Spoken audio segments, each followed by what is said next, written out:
Here.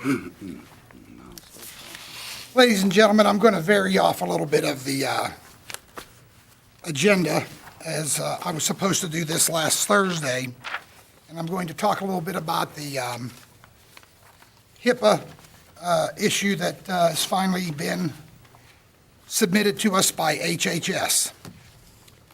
And hopefully, this will settle a lot of the issues. Some of the issues I will bring up, you've already heard, but there's some other things that you have not.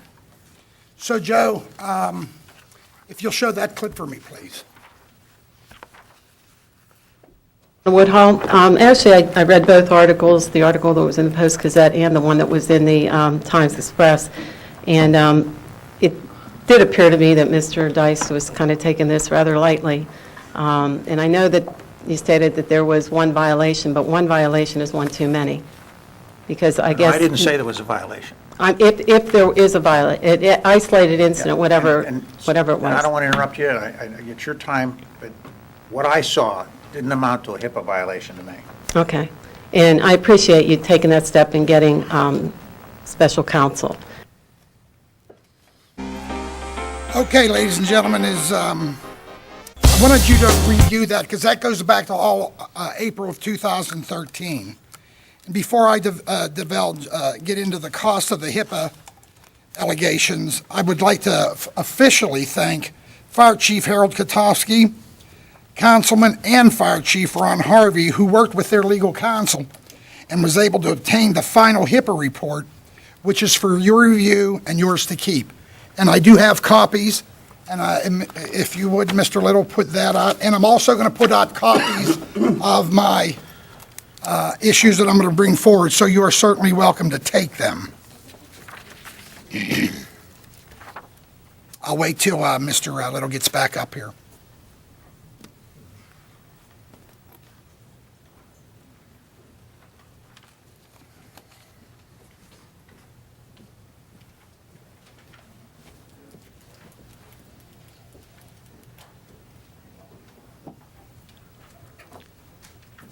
To date, just under $300,000 was needlessly spent, and I'm going to go over some of those issues with you. Let's just talk about the right to knows.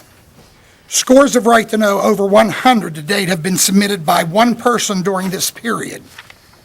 The time and cost to our right to know officer is extremely hard to quantify and continues to date and takes him away from his other municipal duties, but we will always adhere to the right to know law as per state law.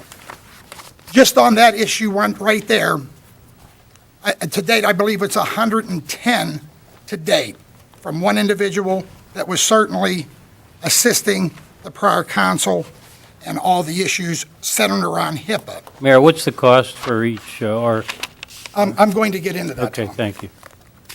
As you noticed, Tom, I sent put a copy on your desk for each. I've got to thank, yeah, thank you. Now, last Thursday, apparently there was a resident came up I need and to- tried to make a statement that this had to do with a privacy issue. If you recall, it was certainly centered just solely around the HIPAA, which would cover the privacy issue. And if, again, you now have a copy of the HHS report, which certainly clears the municipality.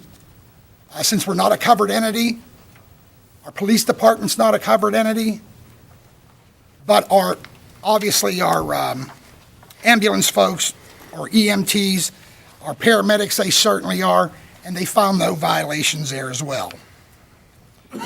Legal costs due to the right to know appeals, once again, is hard to quantify.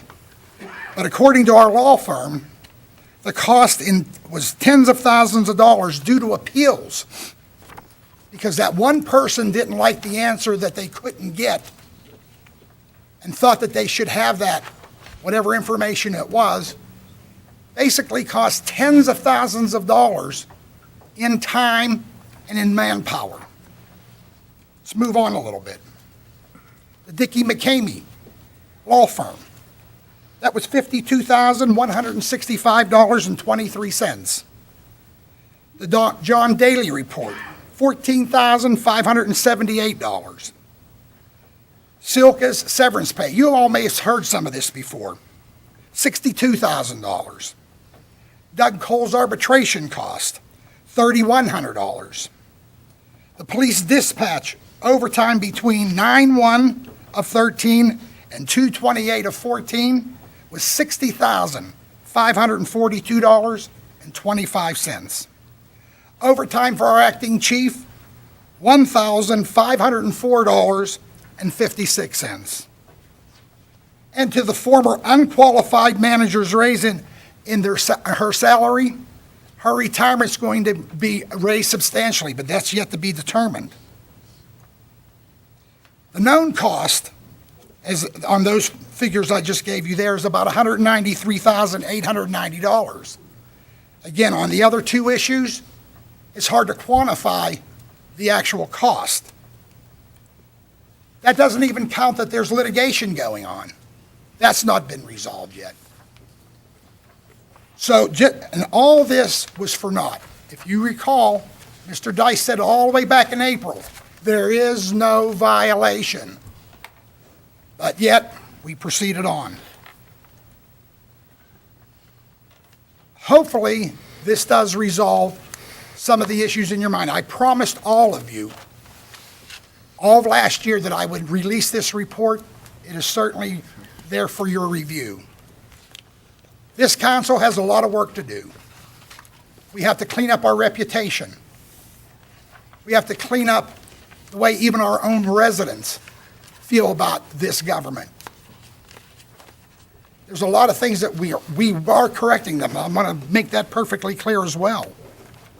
You have a good council up here, doesn't mean we always agree,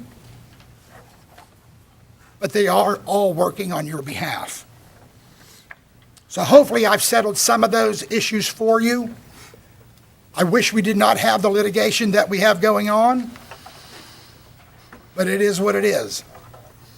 And the sad reality, it's going to cost you and I as taxpayers more money. And again, it goes back to what I said earlier. This whole fiasco of last year under this HIPAA was a needless waste of money, time, manpower, and considering all, you know what, don't even consider us up here because we chose to sit in these seats. You know who I felt the worst for? You, our residents.